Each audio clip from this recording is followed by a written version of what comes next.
Hello, welcome to Locked on Sharks, the premier hockey podcast of your favorite tankiest tank that ever tanked team.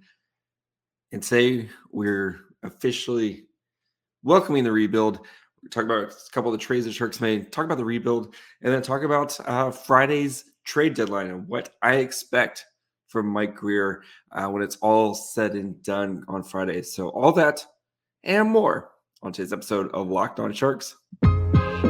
You're Locked on Sharks, your daily podcast on the San Jose Sharks. Part of the Locked on Podcast Network, your team every day.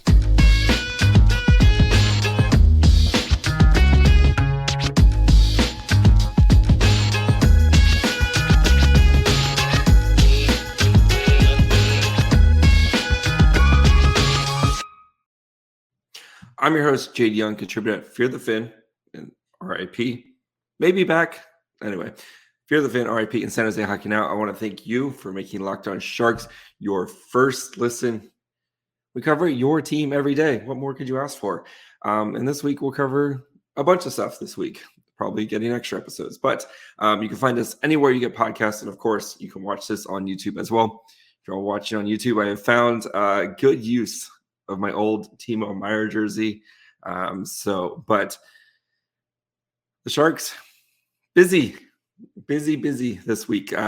So we're going to talk about a couple trades that they had, taking a swing on a college prospect, and then a little bit of what seems like a head scratcher, but I'm going to explain it all and why it makes perfectly good sense for these Sharks in trading away Mikey Eyssimont, and then kind of what to expect from Mike Grier as trade deadline day, like who should be gone, who's going to stay, like who might be added type of situation. So let's start though with kind of just my message as your tank commander, right? I have been designated the tank commander.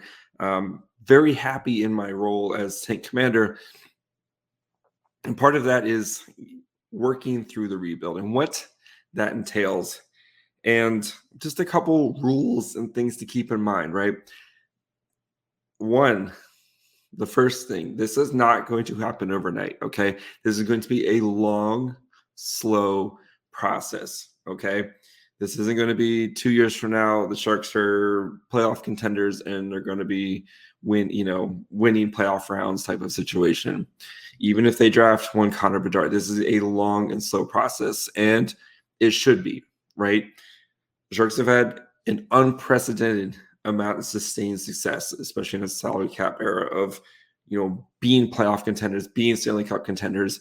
And they paid the price for that, of being all in all the time. And we've seen the last couple of years of this team just kind of spinning its wheels with no direction. And Doug Wilson was trying to kind of get that one last gasp, one last run, which never came about, right? Mike Grier, he's in here trying to build this the right way. And if you're if you listen to me for any period of time, I am also a Miami Dolphins fan. Mike Grier's brother, Chris Grier, GM of the Miami Dolphins. He's been doing it for a while. That team went through a complete teardown, and you can see the roster is starting to come together now. Yes, it's much easier to have a turnaround in football than it is in hockey. Contracts are generally longer in hockey, right? You have longer development curve, et cetera, right? But he knows the Sharks, the foundation is cracked, and he's not going to burn it down. Mike Grier's never going to say we're in a rebuild. Okay, but look at the actions, right? Trading away your best player.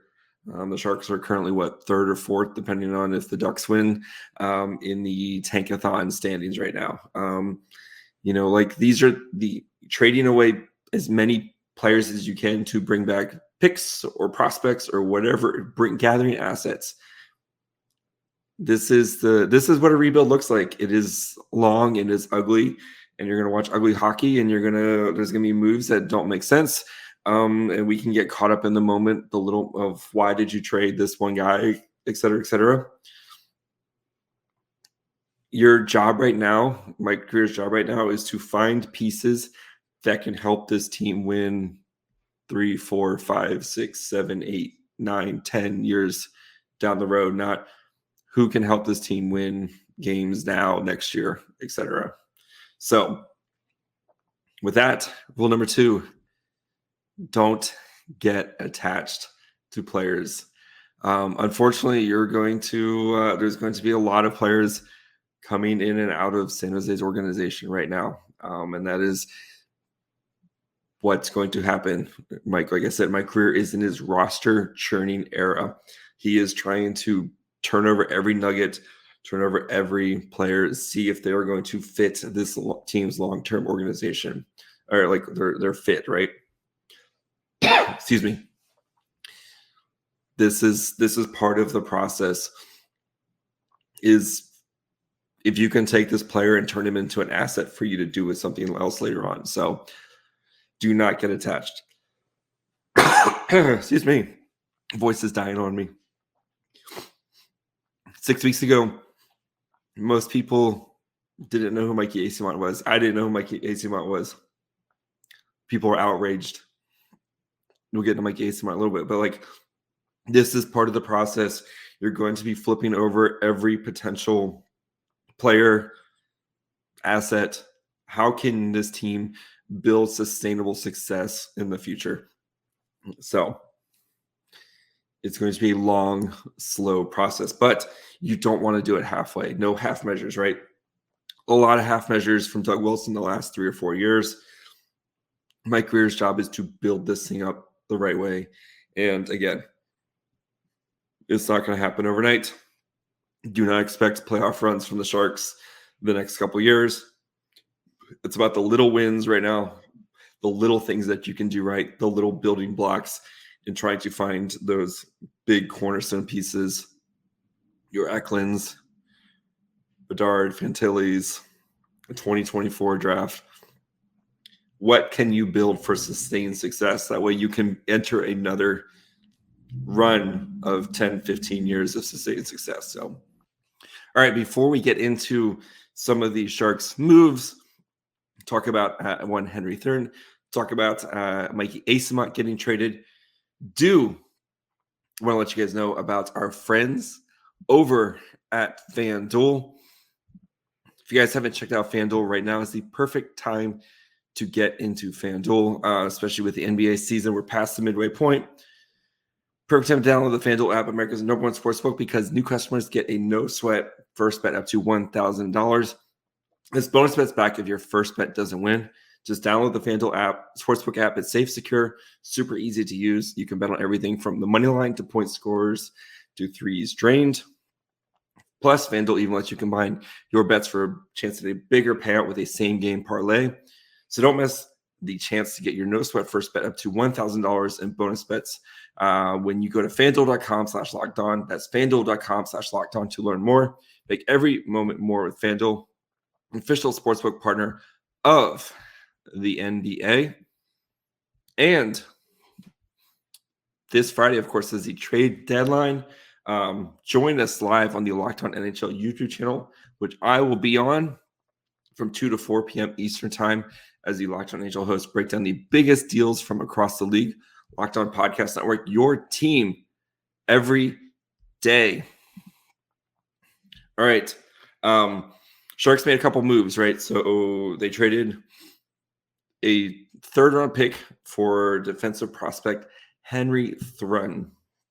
I know a lot of people kind of scratching their heads on this one. So let's dig into Henry Thrun, why the Sharks did this, what he can mean for the Sharks, and look at some of his numbers. So Henry Thrun, he is a senior for Harvard, was a 2019 fourth-round pick of the Anaheim Ducks. This season in 28 games, he has 5 goals, 21 assists, and 83 shots on goal, and has been one of their best players. So the former Duck, been one of the best players for Harvard. And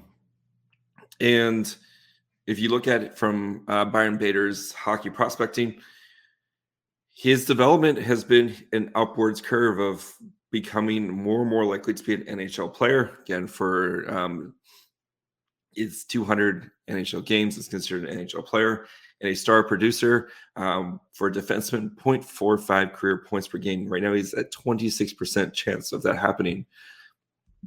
So, a couple things to keep in mind with this. So the Sharks, one, since he's a college player, they cannot sign him yet until his season is done. This is why he has not played AHL games or anything like that. You can't sign college players until once they sign their contract, they lose their eligibility, right? That's why, like Bordelot, right? As soon as he signed his contract, last year could not go back to Michigan. Okay. So that is why, guys, again, he's getting a Harvard education, wants to continue to develop. And, he made it clear to the Ducks, I don't want to sign with you. And that's part of his right? If 2019, they have 4 years to sign him. This was, right, 2019, if I do the math right, 4 years to sign him. So the Sharks have to sign him by August. I believe it's August 15th. If they do not sign him by them, he becomes a free agent, where he's free to sign with any team. So the Sharks, from the sound of it, Shang Peng said that it sounds like Thrun is interested in signing with the Sharks. So it sounds like there is a mutual, both team parties are excited to kind of get into business with him. Again, he can't sign until after the Harvard season's done. They're kind of a top team. Expect them to kind of go deep into the playoffs, all that fun stuff. So, but this might be one of those borderless situations. And we see this a lot with a lot of top college prospects of signing late in a season and burning that first year of ELC. It's kind of the trade-off, right, of getting him to sign. It gets him 1 year closer to getting a real contract or getting into his RFA years instead of signing his ELC years. So it's kind of the price you have to pay, is burning that 1 year to get a guy to sign. But didn't want to sign with the Ducks. You can see the kind of the log jam that's starting to build up in Anaheim's defense core, right? Anaheim really good at picking defensemen. Jamie Drysdale. Last year they picked Pavel Mintyukov, Olin Zellweger. Like, they have guys. They've also signed a couple of NCAA guys as well. Like, they have guys who are going to be in their pipeline. And Thrun probably looks at like, wow, there's, kind of a logjam here. And I know the Sharks have a ton of defensemen, but Thrun, like, he's going to jump to near the top of kind of the Sharks defensive prospects. Like, he has a chance to be a really solid defenseman for them. And he will be playing either Barracuda games or he'll be playing Sharks games this year. I would assume they'll probably go Barracuda because we know the Sharks really want to try to kind of bolster this Barracuda team right now and try to kind of make them competitive, right? And having a guy go from college right into the NHL, very much possible. We even saw Bordelot. Remember, Bordelot did play 3 games last year before he made the jump to the NHL. So expect him to be in San Jose as soon as the Harvard season's over, either playing with the Barracuda or with the Sharks. But I think this is a great pick. I think this is a great swing. So Chris Peters, friend of the show, some of his scouting on him is what did he say? Thrun is sorry, hold it up here. Thrun is former third-round pick, pretty valuable. I know it's considered a valuable asset, but Thrun is a guy who's might be better than whatever you're picking in the third round. Puck-moving defenseman, capable of good two-way, so he's going to be able to play good hockey in his own zone and also get the puck out of his zone. I think, again, taking swings on this, you're going to probably see a lot of this type of stuff from Mike Grier going forward, of taking swings on these guys who, young players who have potential to grow into something or be an asset for you later on. So if Thrun starts to developing well and either he can fit in the Sharks system, you can flip him for something else, et cetera, et cetera. So, yes, I think it's a very good pick. I really like it. He's going to help the Barracuda and probably be playing either Barracuda or Sharks games next year. So, and the Sharks, I know their defense, the defense is kind of locked in for next year, but it's going to look different here really soon. And you need to start stockpiling some of these assets. So, and then the other move, of course, was the Sharks traded Mikey Eyssimont to the Lightning for Namestnikov. I'm sorry, I tried my best. My Russian is, I'm going to need to work on my Russian as the Sharks continue to add more Russian players. Interesting move. And I know a lot of people are like, why are you giving up on Mikey Eyssimont? You know, basically you picked him up for free. He came in, he was a productive player for you. Like this is one of those, like, you've seen those videos where guys take, like, someone takes like a paper clip and they keep trading up until they get to like a car or a house. This is kind of like one of those things, right? You found Eyssimont for free on waivers, right? And then you traded him to the Lightning. The Lightning are trying to win a cup right now. They need young, cheap talent that they can continue to replenish their kind of bottom six. Eyssimont was playing an elevated role in the top six with Logan Couture and Barabanov, and he produced there, playing on third line for the Lightning. He's probably like playing on the second line for the Sharks. So, Eyssimont, he doesn't fit kind of in what the Lightning are trying to do right now, and they have a very expensive roster, and they need to try to save every penny as they possibly can. Lightning did eat half the contract to come back, but I 1,000% expect Mike Grier to flip Eyssimont at the trade deadline. You will know if you don't see like a Sharks like welcome to San Jose post pictures of Eyssimont at practice, all that stuff. It's probably them showing their hands that they're trying to flip him. Just guessing, right? But if you can turn around and then you turn Eyssimont, maybe you package Eyssimont and Bonino together and you trade them to somebody or type of thing. Like, it is one of those taking a paper clip and can I turn it into something else type of situations. And then the worst case scenario is if the Sharks aren't able to trade him, you have Eyssimont for the rest of the year. He's an RFA or a UFA after this season. You don't have to worry about like re-signing him if you don't want to. And you made your team actively worse. You're trying to get the top pick, or at least in the top 3. You made your team sneaky worse by getting like, so what? The Sharks now are a team that continues to not be able to score the puck. Like, this trade is fine. Eyssimont was 26. Eyssimont and Luke Cunnin are like the same age. Like, Eyssimont is a perfectly cromulent player. But again, like 6 weeks ago, did you know who Mikey Eyssimont is? Sorry, Luke Cunnin is younger than Mikey Eyssimont. Like, it's fine. Again, don't get too attached to a lot of these, especially these bottom of the kind of roster players. They're going to be coming and going and coming and going and coming and going. Like, there's going to be a bajillion new players coming into the organization and leaving the organization over the next couple of years. So it's, again, you're trying to turn a paperclip into something else right now. You found Mikey Eyssimont for free. You traded him. You got an asset, which that now you can maybe try to, again, Sharks a couple years ago, Mike Hoffman, right? Why are the Sharks trading for Mike Hoffman? 2 hours later, Mike Hoffman gets sent to the Florida Panthers because the Sens didn't want to trade with the Panthers. So expect a similar situation. If Namestnikov, if the Sharks can package him together with something else, his salary isn't too bad right now because Lightning are eating half of his salary. Totally, this is fine.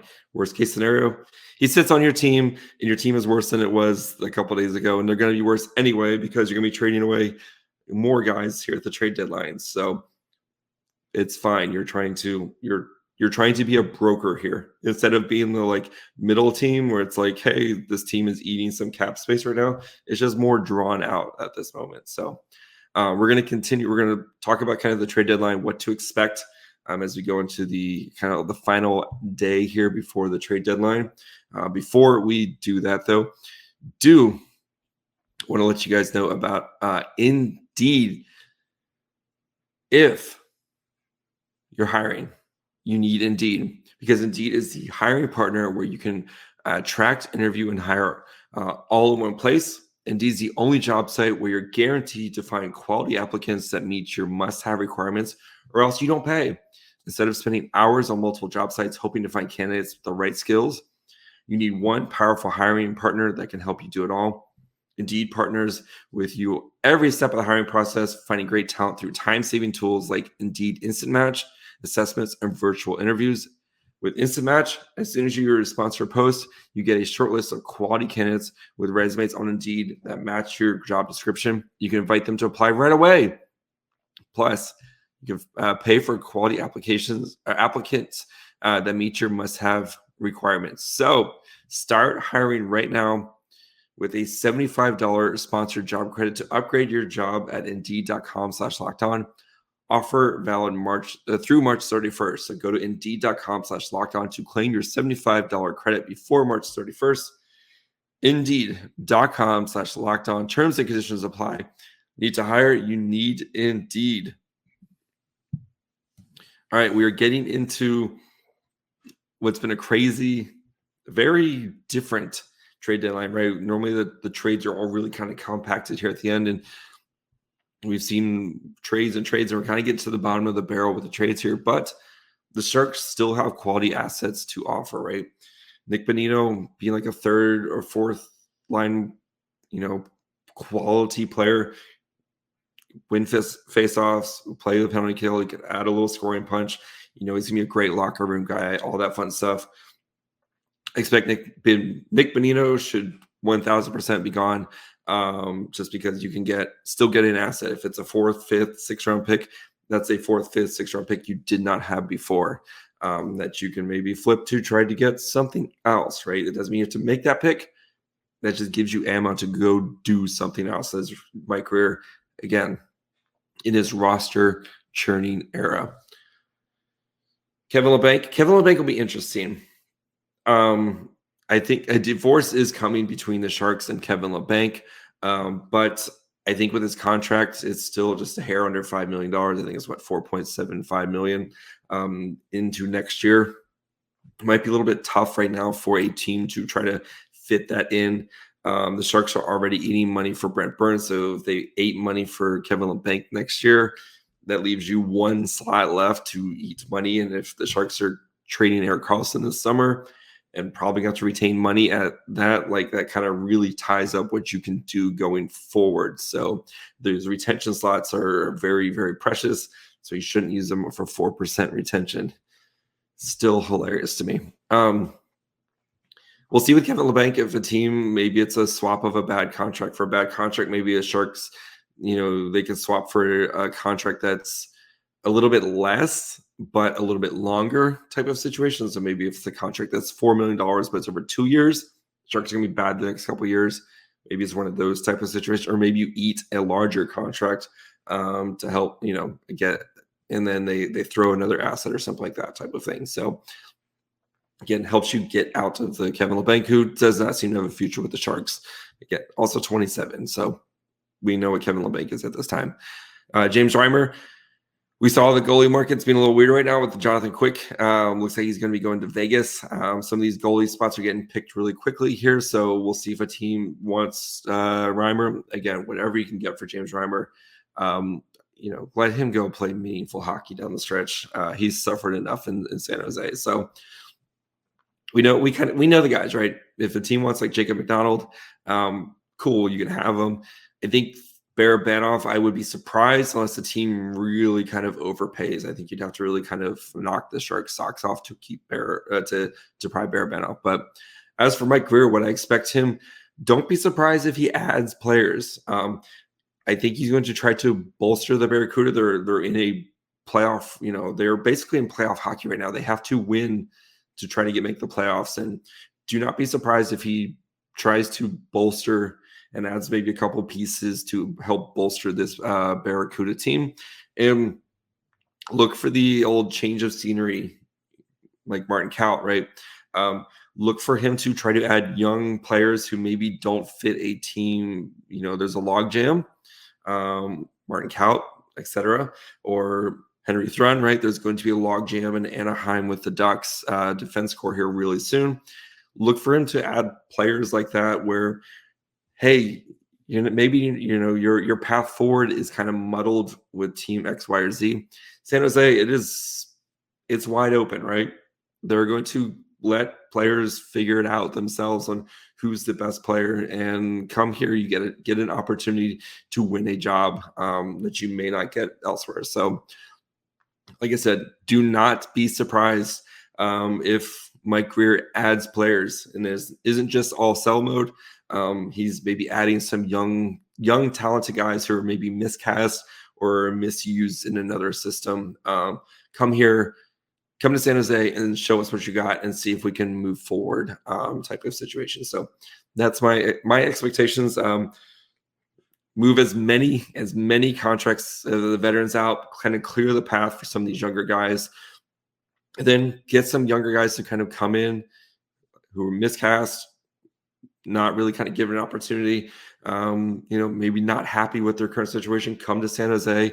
It's a clean slate here. You're going to have an opportunity to play meaningful roles on either the Sharks or the Barracuda. And then Mike Grier trying to take care of his pet project, the San Jose Barracuda, as they look to make a playoff run in the AHL. So that'll be it for today. Be back for the Blues game, and then make sure again, I'll be doing the Locked On NHL show. I think it's like 2 hours. There's going to be a few of us talking. We'll have a bunch of the other hosts coming on to kind of talk about the trade deadline. And then I will, if the Sharks, depending on what the Sharks do, I will probably do a live show as well that Friday afternoon Pacific time to kind of, again, just talk more Sharks and what the Sharks did. So hopefully my voice makes it through then. So again, thank you guys for making Locked On Sharks your first listen. Locked On Sharks, we cover your team every day. What more could you ask for?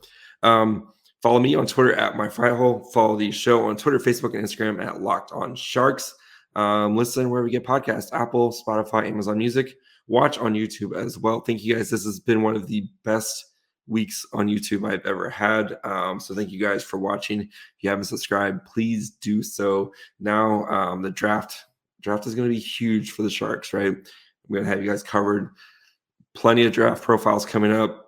We'll be able to talk once we know where the Sharks are picking, we'll be able to talk strategy, compare which players are available. We're going to start diving into the late first, being the second round potential picks as well. So plenty of stuff coming, but till tomorrow. Bye, friends.